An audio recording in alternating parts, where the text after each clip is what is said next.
Bible ప్రకారముగా 12వ అధ్యాయం 13వ అధ్యాయం రోమీయులకు రాసిన పత్రిక మీరు నోట్ చేసుకోండి.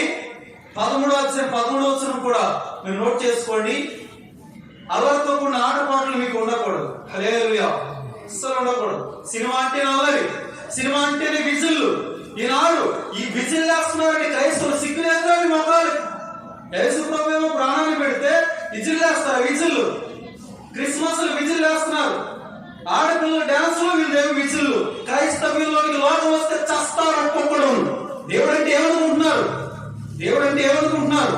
ఒక్క రోజులో ఒక్కడు ఆయన దేవుళ్ళ ఫీలింగ్ ఇచ్చాడు. ఇది దైవ స్వరం కాదు, మానవ స్వరం కాదని అక్కడ ఉన్నవాళ్ళు చెప్పుకుంటా ఉంటే ఇది దైవ స్వరం కాదండి, మిమిక్రీ చేశారండి నేనని ఏ రోజు చెప్పొచ్చు కదా? చెప్పలేదు. జనాలందరూ చూస్తుండగా ఈయన గొప్పగా ఫీల్ అయ్యాడు, నేనే దేవుడు అన్నట్లు.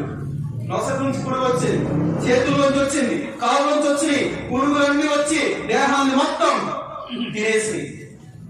తినేసి జనాలందరూ చూస్తుండగా గర్వంతో ఊగాడు. జనాలందరూ చూస్తుండగా ఎముకలు బాడీ నిలిచింది. ఆమేన్. హేరో సభా పర్వతం దగ్గర దేవుని దగ్గర కుప్పి గెంతులు వేయకూడదు కాని మాటలు ఆడుతున్నావు. కోడల్ని తిట్టేవాళ్ళు, అత్తని తిట్టేవాళ్ళు, అబద్ధాలు ఆడేవాళ్ళు దేవుని పనికిరారు. హల్లెలూయా. పనికిరారు. దేవుడు అంటే ఏంటో చూపిస్తే ఎలా ఉంటది?